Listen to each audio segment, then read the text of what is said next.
Okay, so how does it feel to be home? Well, if you had asked me this 9 days ago, I think Trisha would have been, I don't know, I think we were safer in India than being back home. Of course, you know, um, that was because the kids are at home and I'm not able to see them. So yeah, it's been 9 days since I kind of have seen them from just several feet away. No hugs, of course. So it's in a way weird, but there is a certain sense of I'm back home. So it feels okay. And walking around in the air when you're able to breathe some really nice spring air in New York, and it's in the outskirts of New York where I live. I only live about 30 minutes from the city. It's very different here. So I'm very grateful. What about you?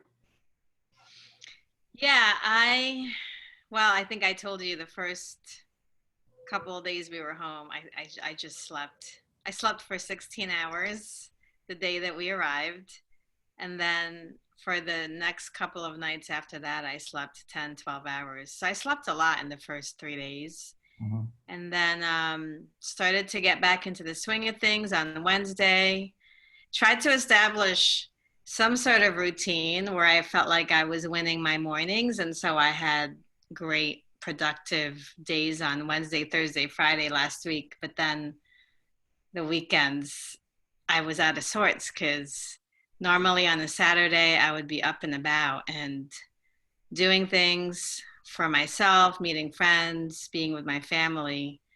It was kind of sad because I couldn't go anywhere and I couldn't see anybody. And, Saturdays and Sundays for me are a big deal because it was always about that. So those days were kind of tough. I have to admit, they were really just trying, on my ability, like, okay, this is really about me being okay with me for a whole week now. And how much longer can I just be okay with me? So, lots of meditation, as you can imagine.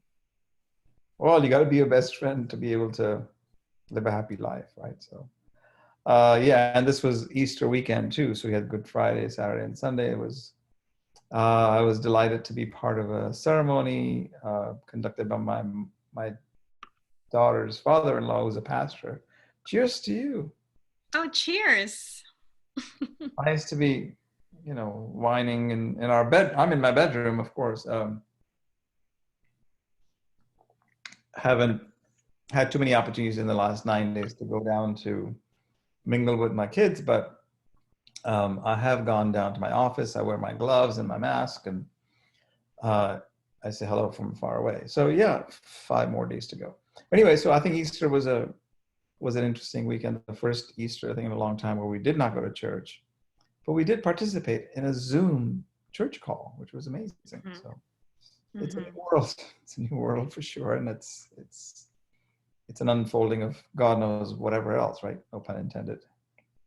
For sure. And I don't normally watch TV, but something compelled me to watch The Passion of Christ on It's not TV, TV. isn't it? That's a Hmm? movie. It's a movie. It's not TV. Well, but it's I watch still, yeah. So I watched the movie. I'd never seen it before, but it was suggested that I watch it to really, I guess, connect to, you know, what that journey must have been like for Jesus Christ when he knew that it was really about the last final 12 hours before the crucifixion. Mhm. So it was really, I think, for me, what I got out of that was that in life, um, even though we're aware we're about to do something, there's, and even though we go in with the intention to um, go in with our very best of ourselves, there is that threshold, like that level of fear that comes in where I mean, we're talking about Jesus Christ, right? Like he's a son of God, so he knew he was safe and protected, but still the fear, the just this idea of not knowing and feeling abandoned, right? Like just like he was going through all of the emotions that you would go through when you are not just in a state of uncertainty, but when you just know you're about to cross over into something totally different. And it reminded me of our last night before we got on the plane, because I was really freaked out about taking the flight back. And I thought I had worked through stuff, but I was really in fear about this idea of getting on a flight with 300 people and no social distancing would be practiced. And, you know, the whole time we were there, I always felt safe. I always felt secure that we were healthy and all of that. And all of a sudden, the prospect of getting on a plane with 300 other people and being exposed, you know, for like 30 hours, actually it took us 35 hours door to door. The fear that night before was just, it, as you know, because you witnessed it, it consumed me.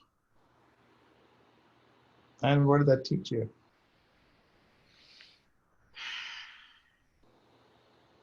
What did it teach me? Yeah, well, I realized that there were things that came up for me that I didn't know was there. You know, it connected me back to the feeling I had when I was having a stroke of not being able to move, being paralyzed, not having control of my body. And, but in the moment when I was having a stroke, when I was having it, I knew enough to go within and I started meditating. That's what got me through that moment. But in this scenario, I couldn't even center myself. And I realized that I had unresolved trauma from my stroke that I never really knew was there. And so I never dealt with it. And it all came to the surface the night before we flew. So it was a surprise to me, as I'm sure it was a surprise to you. And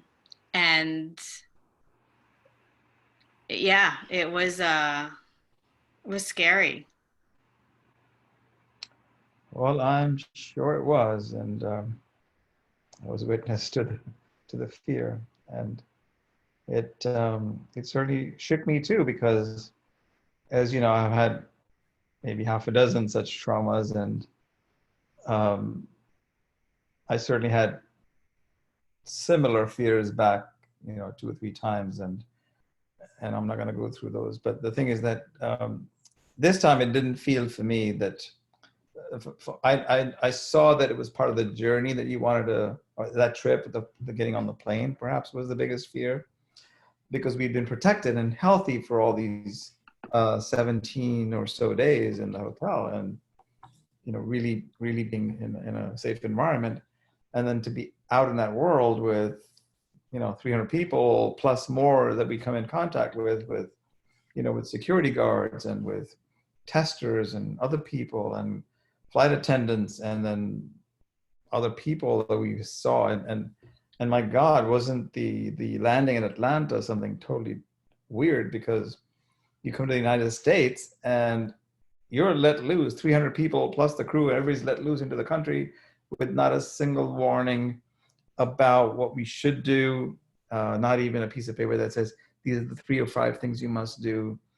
You're on your own. I mean, people from Atlanta went all over the country. So, you know, it was while we'd heard that, I didn't really understand the impact of it when we all landed and all the people were not wearing masks and they were not protecting themselves, and we were all in our masks and PPE, and it was weird to see all these people just go into their respective destinations and not practice safety. So it was a little weird.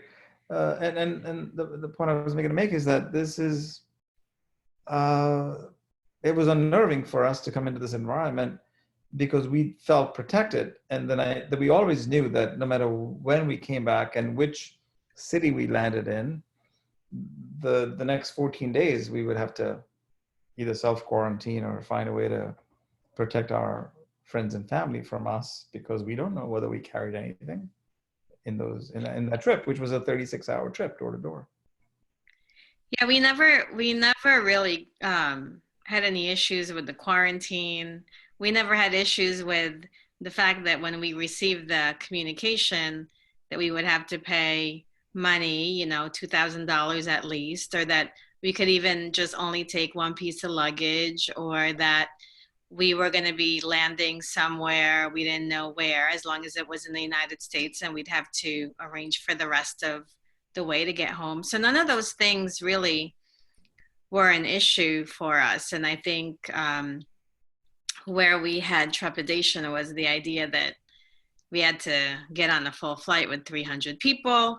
And, that line, it said, no social distancing will be practiced and you will be provided one surgical mask. That really just put me over the edge. And I'm not typically someone affected by what's going on outside of me, because I am usually, for the most part, steady and unwavering.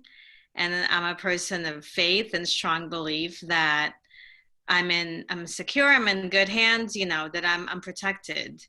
But something about that line, something about just the series of events leading up to it, that we had no choice.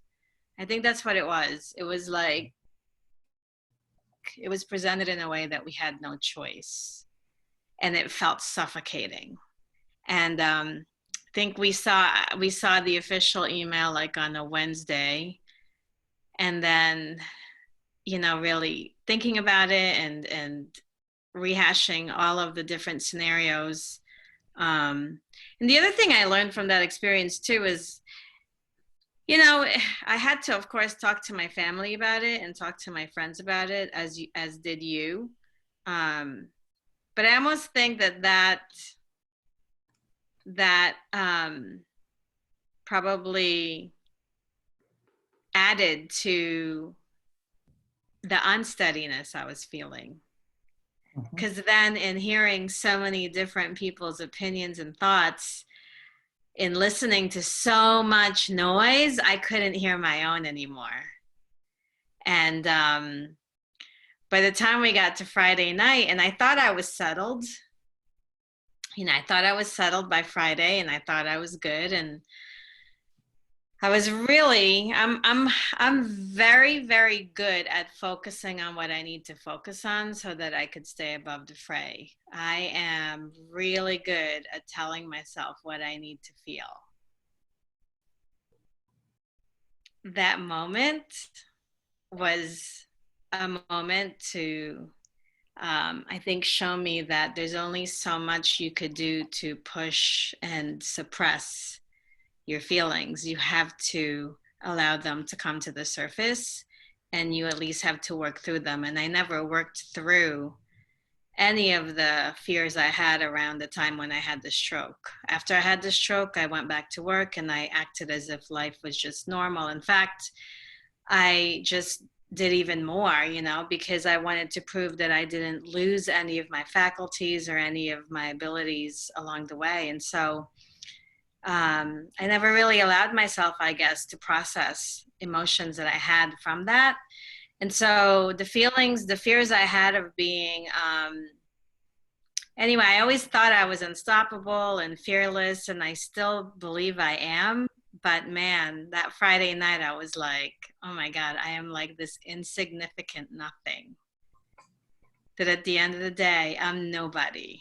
And I'm going to get on this plane and I'm nothing, is what I felt. I just felt the complete opposite of invincible and fearless and strong. Like I just felt so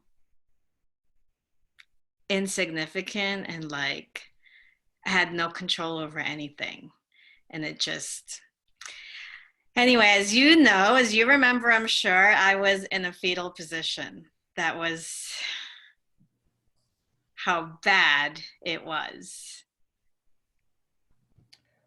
We go back to fetal positions because we actually are nothing in the scheme of things. So I have to keep reminding myself that we actually are we don't, not that we don't matter, we're just as bodies and other beings on this earth, we're just so insignificant. So we ought not to worry about that as much as we ought to worry about, you know, very little, because there's nothing to worry.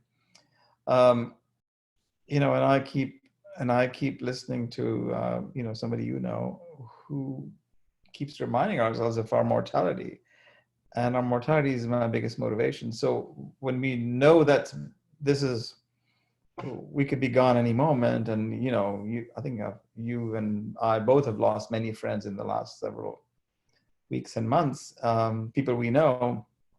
It is just literally a small part of who we are, and if who we are is, you know, spiritual, non-physical, whatever you want to call it, and that's most of who we are, then I think, you know, that's what I was listening to when you were going through the fetal positions and everything else, and I felt like I got to remind myself that this is really not so overwhelming, because it's just another flight.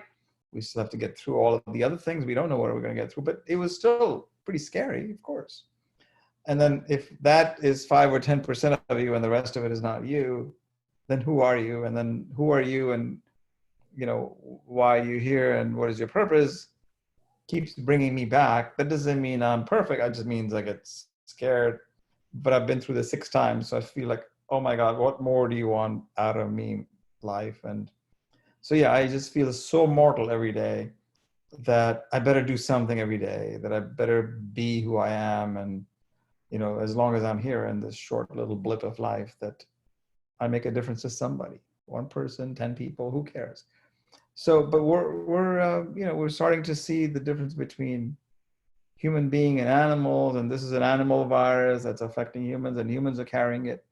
I mean, you know, there's probably a zillion of those that have happened over the years, but today we're 7 billion human beings on this earth compared to, you know, 3 billion or 2 billion 75 years ago. So there's a big increase of human beings, and there's a reduction of, you know, the animal kingdom and other type of species. So it's just we're nothing. So to the extent we can make something out of while we're alive and feel good, to me, that's the feeling I'm after every morning. So I just feel like that's what we're here to do. And I think if we're connected to that essence of it, I feel good about it.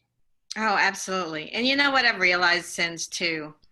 I don't feel I don't feel bad at all about having gone through that moment. In fact, I think that it cleared so much out of me. And, you know, I, for a very long time, this might be hard for you to believe. I mean, we've only known each other, you know, 6 or 7 months, but for a very long time, I was not really a crier. In fact, I I was the boss who I would never, I just like, if you came into my office and you started crying, oh man, that was not good. And I never had a box of tissues in my office because if I was talking to you about your performance, it shouldn't involve tears. So anyway, you can imagine, I was not really into crying or like connected Wait, with what? that. And Haven't you made me cry already with a box of tissues? I have cried in front of you. but listen, so a lot has changed since in the past year and a half that I've been doing this work. I mean, there's obviously been a lot of softening and now I can cry at anything. And so um but I never would allow myself to really go to that depth that I did. And so but what I realize has happened since is because that did happen. So something needed to come out of me. Who would anyway. you like to FaceTime with? Ooh, you trying to FaceTime with someone? I have no idea. So something, so all of that, and what I want people that are listening or watching this to know about crying or having some sort of a breakdown is that you need to have a breakdown in order to have a breakthrough. And that the crying is a form of a release, and the release creates space.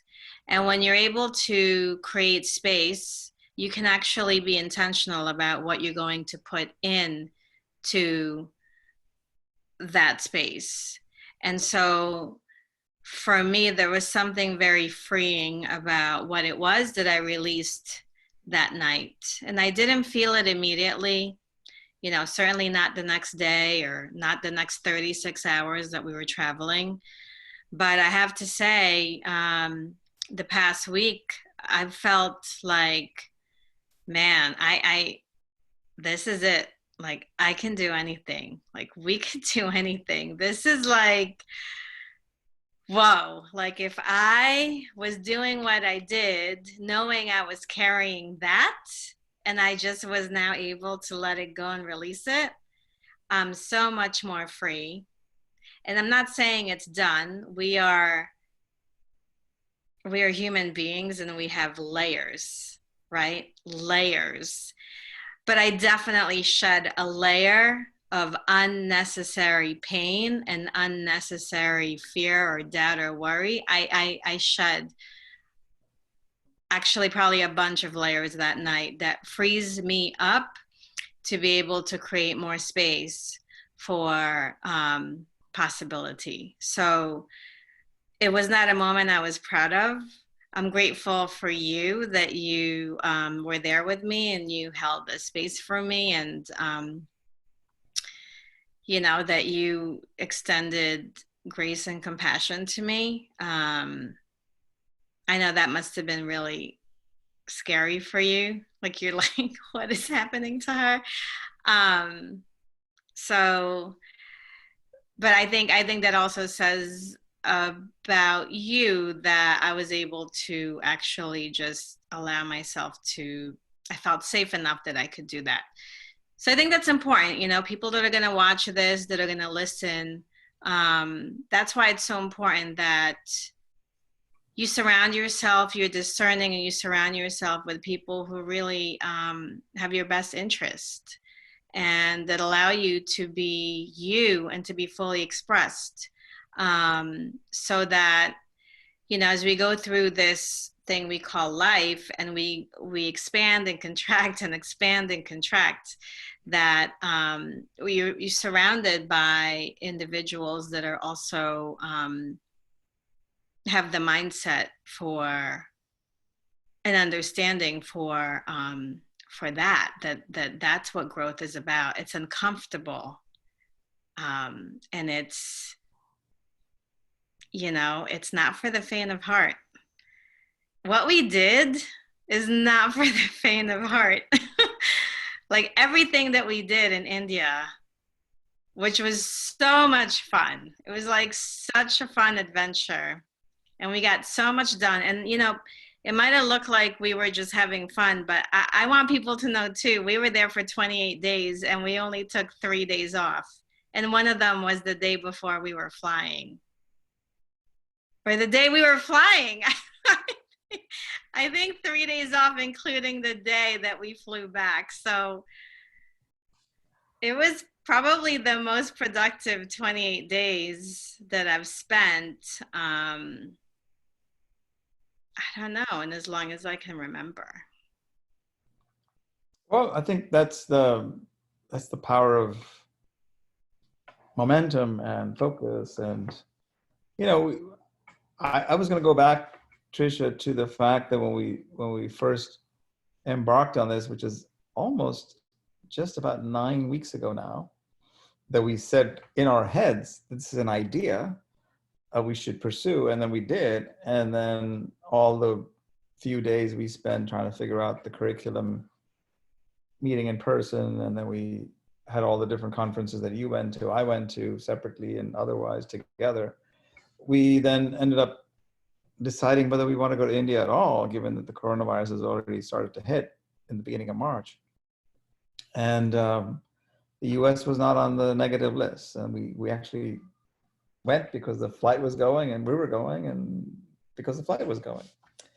So there was a 3.5-week trip planned, and we were going to do 6-day event, three 2-day events, face to face. But online was already our life, right? So we already are Zoom customers. We've been Zoom for a long time. So this wasn't, doing something on Zoom as a pivot wasn't that complicated. It was just the fact that we spent all that time and energy to go there to meet people and to do things, which in hindsight worked out really, really, really beautifully, because we pivoted well and we decided to give people their money back and do a lot of these things complimentary, so that people got to know us and know who we stand for and who we are, and trust us and so on. So I think that's just beautiful. And we worked, as you said, 10 to 12 hours a day for 20 plus days. And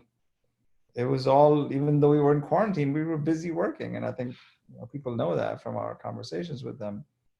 Not because we had nothing else to do, but because it was just something we were pursuing. That was our focus anyway. So we just put it on online. And now our live masterminds that we're focusing on, they could be virtual for, who knows how long.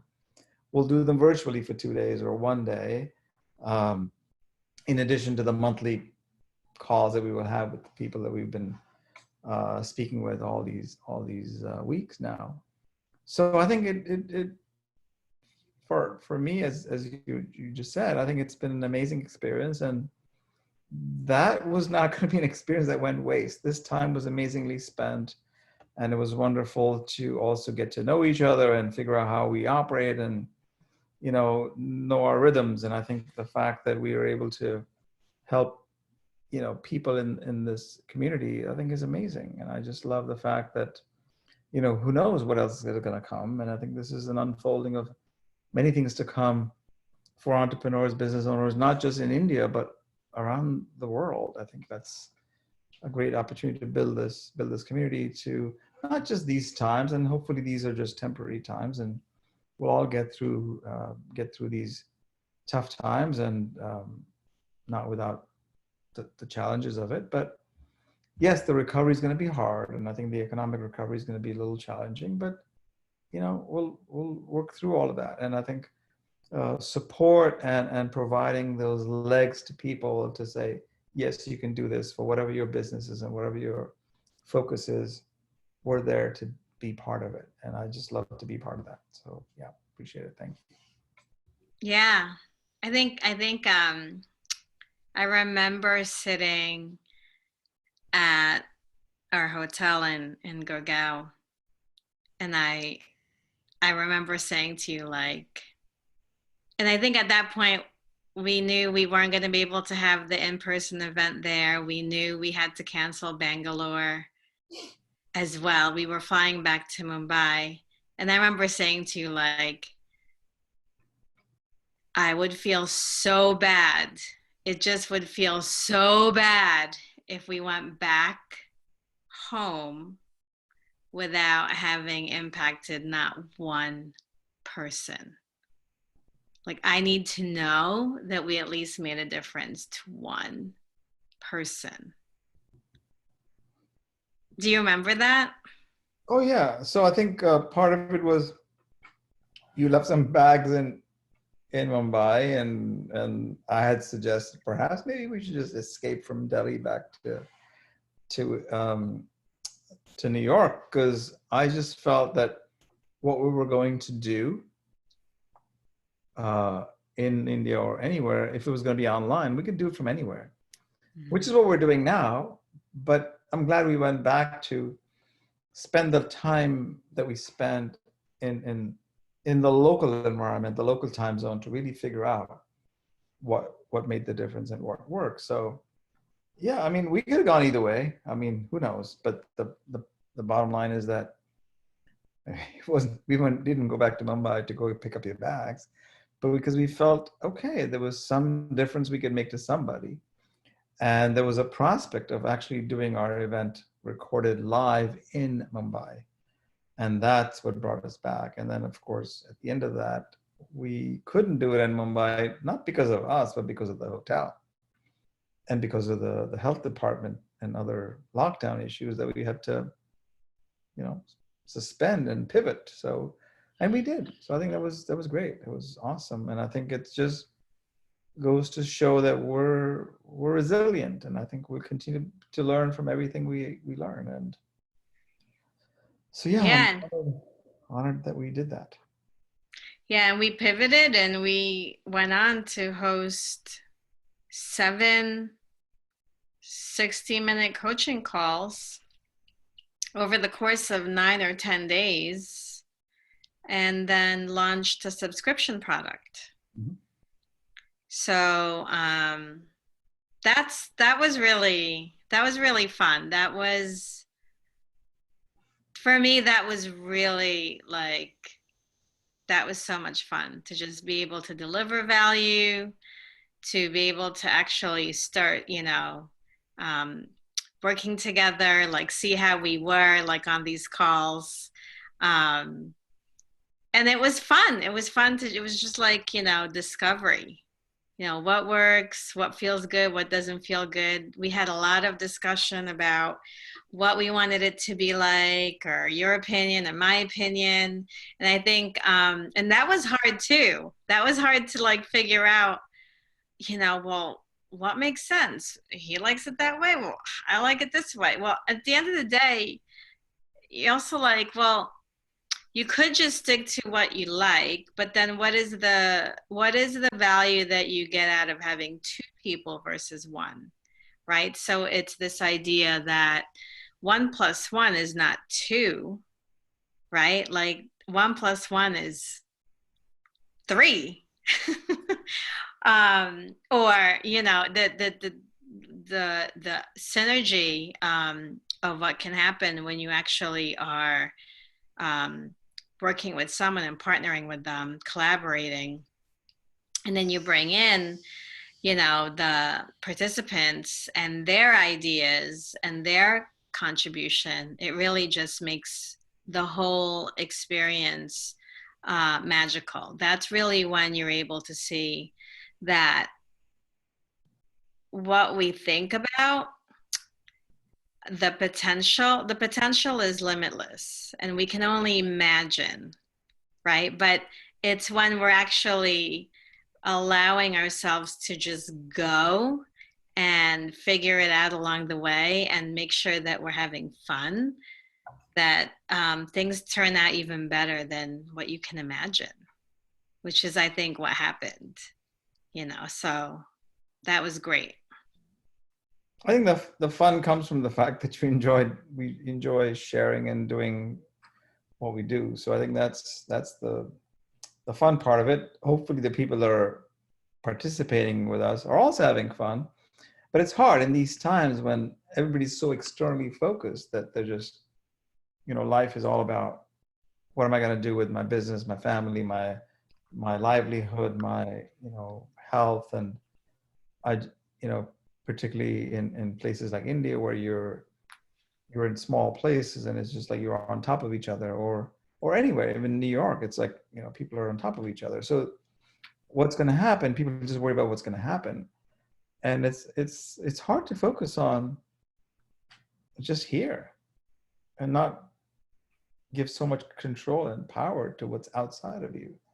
I know it's easier said than done, but I think the more you practice it, the more I think you can just learn from that. So yes, we all like to sleep in sometimes in these times. There's nobody requiring you to step in, punch in a clock or go somewhere at a certain hour or catch a train or catch a bus.